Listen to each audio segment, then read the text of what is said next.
नमस्कार। आप देख रहे हैं स्पॉटलाइट। मैं हूं आपके साथ प्रशांत पांडे। हर हफ्ते हम एक खास मुद्दे, खास विषय के साथ आते हैं और उस विषय के हर पहलू को आपके सामने रखते हैं।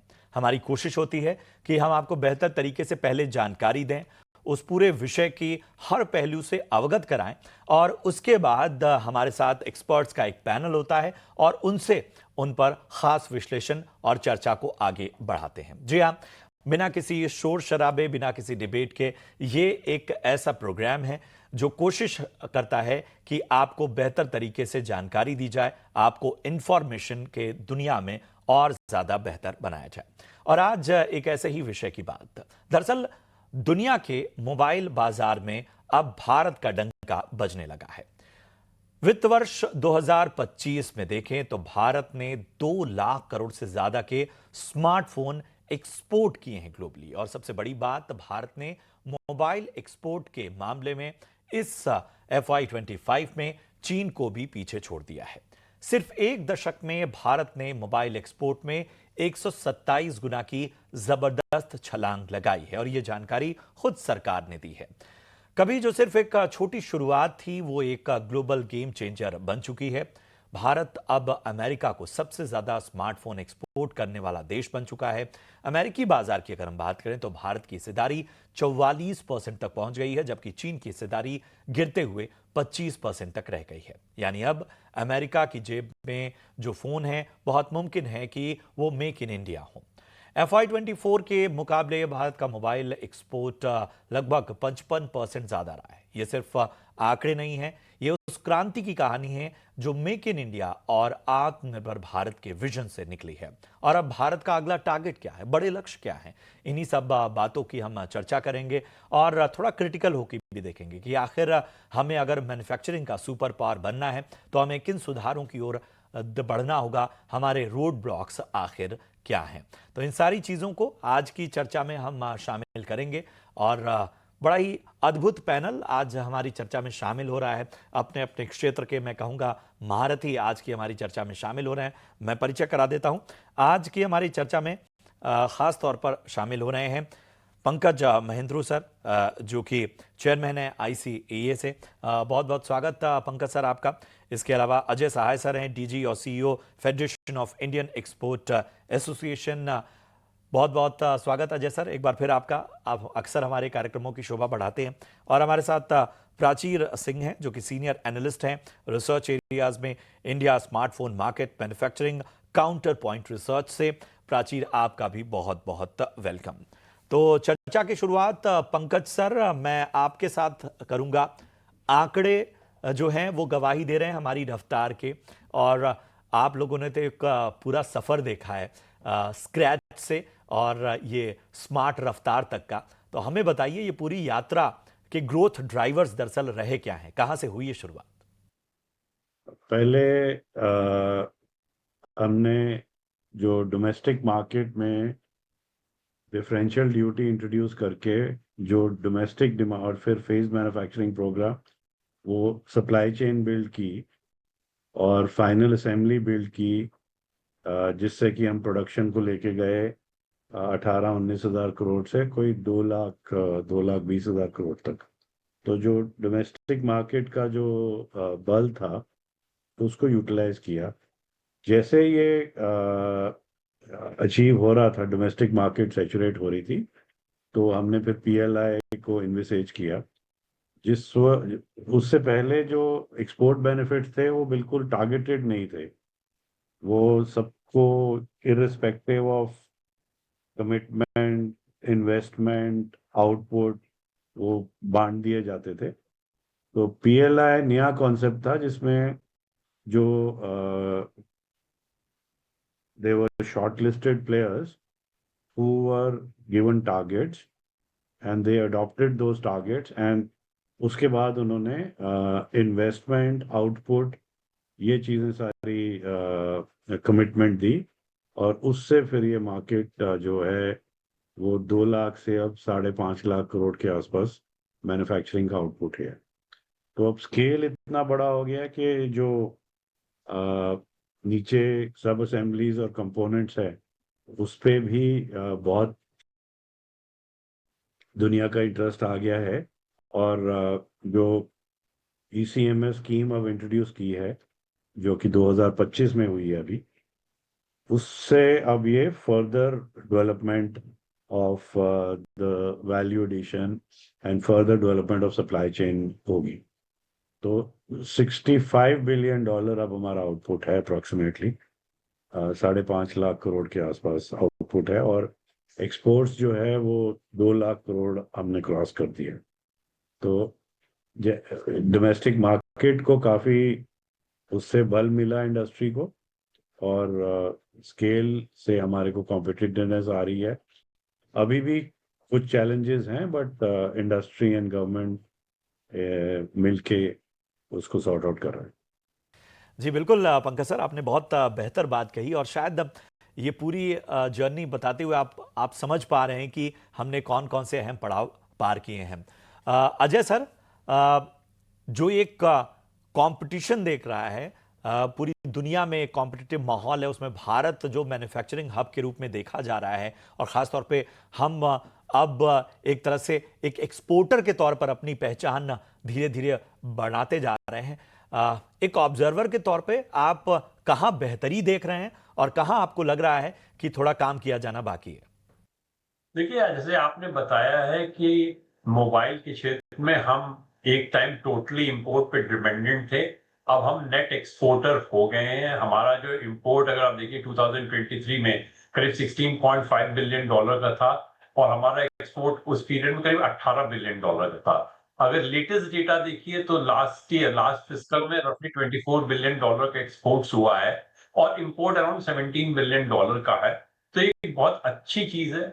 इसमें ये ऐसे ही मैन्युफैक्चरिंग है जो काफी हद तक पॉलिसी के कारण ये मैन्युफैक्चरिंग इंडिया में ग्रो कर रही है। सबसे बड़ा इसमें जो रोल प्ले किया था, वो पहला उसमें इंपॉर्टेंट रोल था वो ड्यूटी डिफरेंशियल जो 2016 में लाया गया, जहां पे बोला गया कि मोबाइल जो इंपोर्ट होगा उस पर जो है वो ड्यूटी, जो एडिशनल कस्टम्स ड्यूटी लगेगी वो 12.5 लगेगी, और इंडिया में जो मोबाइल बनाते हैं अगर वो सेगमेंट नहीं अवेल करते तो उनके ऊपर 1% लगेगी। तो ये बहुत बड़ा एक कदम था जिसने इंडिया में इंकरेज किया मोबाइल मैन्युफैक्चरिंग के लिए। उससे पहले पूरे मोबाइल आते थे, उसके बाद सिचुएशन आई कि CKD SKD आने लगे, उसके बाद धीरे से कुछ पार्ट कंपोनेंट डेवलप होने लगे। बट गेम चेंजर सेक्टर में PLI रहा है। PLI आने के बाद हमने देखा है कि big players other than China के प्लेयर इंडियन मार्केट में आए हैं, और जिस तरह का इकोसिस्टम इंडिया में डेवलप हो रहा है उससे इनका एक्सपोर्ट, इनकी मैन्युफैक्चरिंग बढ़ती जाएगी। इंडिया को कुछ एडवांटेज भी है, बिकॉज हमारे पास टेक्निकल मैन पावर की अवेलेबिलिटी बहुत ज्यादा है। हमारे पास one of the best engineering colleges हैं, और जो रेगुलर सप्लाई है वो उनको मिलती जा रही है। और जैसा आने वाले दिन है, जैसे आपने बताया, अगर हम यूएस की मार्केट में देखिए जो सेकंड क्वार्टर के डेटा आए हैं, तो इंडिया ने एक साल के अंदर अपना जो शेयर रफली 3 टाइम्स बढ़ा दिया, और चाइना के शेयर 60% से 25% पे आ गया है। और जिस तरह न्यू मोबाइल मॉडल्स एप्पल जैसी कंपनी इंडिया में लॉन्च कर रहे हैं, इंडिया में कर रहे हैं, तो आने वाले दिनों में इनके जरूर ज्यादा बढ़ेगा। जो चैलेंजेस हैं वो चैलेंजेस ऑफ कोर्स ये है कि अभी भी इसमें वैल्यू एडिशन ज्यादा नहीं हो रहा है। Component by and large imports हो रहे हैं, दैट टू ज्यादा से ज्यादा कंपोनेंट चाइना से इंपोर्ट हो रहे हैं। गवर्नमेंट ने PLI में कंपोनेंट मैन्युफैक्चरिंग में PLI लाने की बात की है, जो भी बहुत अच्छा कदम है। इससे ना खाली हमारे पार्ट्स कंपोनेंट डेवलप करेंगे, जो वैल्यू एडिशन है वो भी काफी बढ़ता जाएगा। जी बहुत बेहतर। दूसरे मैं थोड़ा चैलेंजेस मैं इन हमारी चैलेंजेस पे एक बार फिर से आऊंगा और थोड़ा और बेहतर तरीके से इसको समझूंगा कि कहाँ पे और ज्यादा सुधार करने की आवश्यकता है। प्राचीर, जब दुनिया से प्रतियोगिता की बात होती है, और जब कहीं ना कहीं जो एक एग्रेशन नजर आया, मतलब चीन के बारे में जब भी बात की जाती है तो यही है कि भाई उसे जो लक्ष्य हासिल करने उसमें वो नियम कायदों की भी परवाह नहीं करता, वो लेबर कानूनों की भी परवाह नहीं करता, वो बहुत सारी चीज़ों में जिन लक्ष्यों की ओर लेकर चलता है। हम तो फिर भी तमाम प्रोटोकॉल्स को देखते हुए, अपने जो भी संभावनाएं उसे देखते हुए आगे बढ़ रहे हैं। उस हिसाब से अगर देखें तो ग्लोबली अगर हम एक तुलना करें तो हम फिलहाल कहाँ खड़े हुए नजर आते हैं आपको? तो अगर मैं ग्लोबली तुलना करूं तो ग्लोबली अगर आप देखें 2014 और 2024 के नंबर्स को, तो मार्केट 3% डाउन हुआ है। सो ग्लोबली जो मार्केट है वो वो गिरावट की तरफ है। लेकिन इंडिया आप देखो तो इंडिया ने, भारत ने इतनी गुना छलांग लगाई है, तो हमने ऑब्वियसली मार्केट शेयर दूसरे कंट्री से लिया है। तो वो किससे लिया है? जो ऑब्वियस है वो है चाइना। तो ये जो बात डॉक्टर सहाय ने करी है, बिल्कुल सही करी है कि जो हम बड़े प्लेयर बन रहे हैं और हम दूसरे देशों का शेयर खा रहे हैं। एंड ये पॉसिबल इसलिए हुआ है क्योंकि हमारी गवर्नमेंट की पॉलिसी बहुत एग्रेसिव है। सो उसमें जो फेज मैन्युफैक्चरिंग प्रोग्राम जो 2015-16 में सरकार लेकर आई, जिससे वो कस्टम ड्यूटी डिफरेंशियल लगा, उससे एक शुरुआत हुई। और जो सबसे बड़ा जो गेम चेंजर रहा वो पीएलआई रहा, प्रोडक्शन लिंक इंसेंटिव स्कीम रहा। उसकी वजह से जो बड़े बड़े प्लेयर्स हैं, एप्पल की जो मैन्युफैक्चरिंग बूम आया है इंडिया में, वो पीएलआई के बाद ही आया है। और अभी अगर आप यूएस की बात करें, अमेरिका की बात करें, तो ये जो सेकेंड क्वार्टर है आपका, अप्रैल में जून का क्वार्टर, इसमें 70% जो आईफोन यूएस में गए हैं वो इंडिया की तरफ से गए हैं। सो ये बहुत बड़ा नंबर है एंड ये नंबर अब आगे बढ़ने की ओर ही अग्रसर है। बिल्कुल। चलिए, मैं थोड़ा सा बाकी पहलुओं पर भी आपसे चर्चा करूंगा, क्योंकि बीच बीच में हम रोड ब्लॉक्स भी देखते हैं। हम देखते हैं कि किस तरह से खबरें आती हैं और पूरा सेंटिमेंट भी खराब कर देती हैं, चाहे वर्कर्स को वापस बुलाने की बात हो, चाहे बाकी रोड ब्लॉक्स लाने की बात हो। जाहिर सी बात है, ये एक ग्लोबल कहीं ना कंपटीशन है, यहाँ साम दाम दंड भेद सब अपनाया जाता है। पंकज सर, आप चीन की बात कर रहे थे। चीन को चुनौती माना जाए, या अब काफी हद तक हमने कम से कम इंपोर्ट के मामले में तो हमने सीमित ही कर दिया है, मतलब अगर देखा जाए? इंपोर्ट तो ऑलमोस्ट निल है मोबाइल फोन्स का। एंड वो अब हमें बाकी जो प्रोडक्ट्स हैं, लैपटॉप्स और हार्डवेयर, आईटी हार्डवेयर, उन चीज़ों पे भी अब जोर डालना है। उसमें भी स्केल लाना है, बिकॉज सप्लाई चेन अच्छी डेवलप होती है जब अक्रॉस हॉरिजॉन्टल ग्रोथ हो बहुत आउटपुट की। तो चीन के साथ कुछ इश्यूज हैं इस वक्त, जो कि उन्होंने अपने जो टेक्नीशियंस वापस बुला लिए, और कुछ एक्सपोर्ट रिस्ट्रिक्शंस हैं, और कुछ कैपिटल गुड्स पे रिस्ट्रिक्शंस हैं। तो वो चैलेंजेस हैं, वो हमें इंडस्ट्री को मीट करने पड़ेंगे। जी बिल्कुल बिल्कुल, बहुत valid point sir. Ajay sir, हमें ये बताइए कि जिन चुनौतियों में खास तौर पे, मतलब मैं चुनौतियां भी नहीं कहूंगा, कि शायद फोकस एरिया हमें देखना होगा, हम कहां पर थोड़ा सा लैग कर रहे हैं? देखिए, इस इंडस्ट्री में फॉरवर्ड बैकवर्ड लिंकेजेस स्टैब्लिश करने की जरूरत है। और बहुत अच्छा है कि जिस तरह की सेमीकंडक्टर्स प्रोडक्शन इंडिया में होने जा रहा है, उससे शायद फॉरवर्ड लिंकेज स्टैब्लिश हो जाएगा। बैकवर्ड लिंकेजेस में भी हमें देखना पड़ेगा कि कैसे चिप्स या फिर डिस्प्ले या फिर बैटरीज, कैमरास किस तरह इंडिया में बना सकते हैं। बिकॉज हमारे इंडियन एमएसएमईज को इस जो अपॉर्चुनिटी जो मिल सकती है वो बहुत है। हमने देखा है कि जैसे पहले इंडिया में ऑटोमोबाइल सेक्टर्स आए, एक लार्ज कंपनी आया, उसके साथ इकोसिस्टम डेवलप हुआ, एमएसएमईज एज एंसिलरी डेवलप हो गए। तो हमें लगता है कि जो ये बड़े प्लेयर्स इंडिया में आए हैं, जो कंपोनेंट मैन्युफैक्चरिंग में हमारे एसएमईज डेवलप होंगे, इनिशियली ये एंसिलरीज रहेंगे इन बिग कंपनी में, और over a period of time जो ऐसी कैपेबिलिटी डेवलप कर देंगे कि वो ग्लोबल प्लेयर इमर्ज होके आएंगे। शायद उस तरह का इकोसिस्टम हमें इनको देना पड़ेगा। दूसरी कुछ चैलेंजेस जो आएंगे वो लॉजिस्टिक्स को लेके होंगे। शायद जिस तरह का हम मोबाइल फोन एक्सपोर्ट करना चाहते हैं, जो एयर कार्गो कैपेसिटीज हैं, वो भी उतनी सफिशिएंट ना हो पाएंगी। क्योंकि हम देख रहे हैं इंडिया का जो वैल्यू एडेड एक्सपोर्ट बढ़ रहा है, उसके कारण अदरवाइज ऑल्सो एयर फ्रेट के ऊपर, एयर कैपेसिटी के ऊपर चैलेंजेस हैं। और जिस तरह का मोबाइल फोन होता है, मोबाइल फोन में आप जाते हैं, जब एक नया मॉडल लॉन्च होता है तो विद इन 24 आवर्स को यूएस स्टोर्स में होना है। जितनी कैपेसिटी उनको चाहिए होगी, उस तरह की कैपेसिटी क्रिएट करनी पड़ेगी। तो इस चैलेंज को भी हमें देखना पड़ेगा, बिकॉज अनलेस हम इस तरह के चैलेंज मीट आउट कर रहे हैं, उस तरह में उसको अपना कस्टम फैसिलिटेशन भी वो करना होगा कि जब 24 घंटे में गुड्स मूव करने हैं, उसमें आपका शिपमेंट टाइम भी है, उसमें आपका कस्टम्स क्लियरेंस भी है। सो पूरा रेगुलेटरी प्रोसेस जो इन एनी केस इंडिया में डेवलप कर रहा है, प्रॉब्ली ट्रस्ट का कल्चर करके जो लार्ज कंपनीज हैं उनको हमें ग्रीन चैनल प्रोवाइड करना पड़ेगा। चलिए यहाँ रुकेंगे एक छोटे से ब्रेक के लिए, और ब्रेक के उस पार आपके लिए तमाम और चर्चाएं लेकर आएंगे और इस विषय के हर पहलू को टटोलेंगे।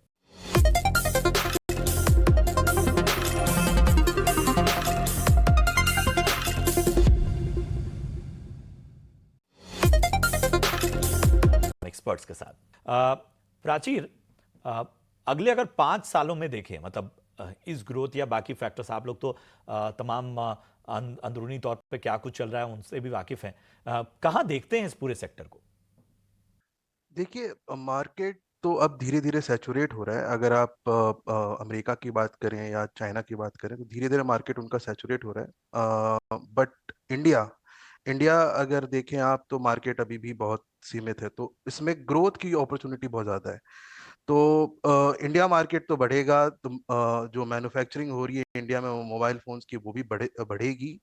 अभी अगर आज की बात करें, वर्तमान की स्थिति बात करें, तो 20% जो मतलब मैं 2024 कैलेंडर ईयर की बात करूं तो 2024 में करीब करीब 20% फोन जो थे ग्लोबली वो इंडिया में बने थे।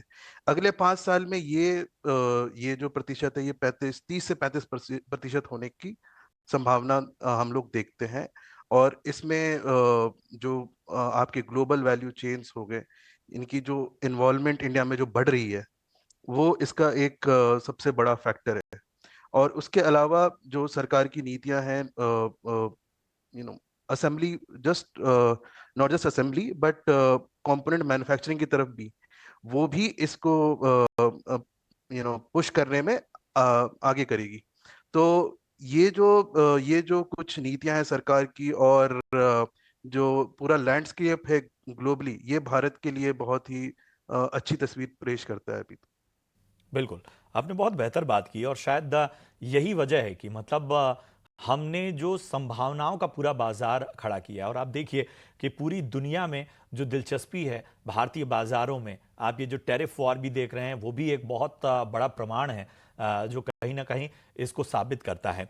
एक चीज़ पंकज सर मैं समझना चाहूँगा, जो बार बार बात आती है पीएलआई की, मतलब कितना बड़ा फैक्टर रहा है। मतलब आप लोगों ने तो पूरी यात्रा देखी है, मतलब अब एक फॉरवर्ड लुकिंग है, बहुत सी और भी चीजें इसमें आएंगी, लेकिन पीएलआई, जैसे अजय सर भी कह रहे थे कि कितना बड़ा रोल रहा है, कितना बड़ा गेम चेंजर रहा है पीएलआई। जरा हमें बताइए इस पूरी यात्रा के बारे में। मैंने आपको शुरू में ही बताया कि पहले ऑब्जेक्टिव था कि हम डोमेस्टिक मार्केट की सैचुरेशन स्टेज के आसपास पहुंच जाए, जो कि 2019 तक 2 लाख, 2.25 लाख करोड़ की मार्केट थी। तो हमने उसको पहले कवर किया, साथ साथ सब असेंबलीज पे फेज मैन्युफैक्चरिंग प्रोग्राम लगाया, क्योंकि उस वक्त स्केल नहीं था। तो वो एक जैसे इंडस्ट्री, जैसे इंसान आईसीयू में जाता है जबकि वो बहुत बीमार होता है, तो समझिए हम बहुत बीमार थे उस वक्त।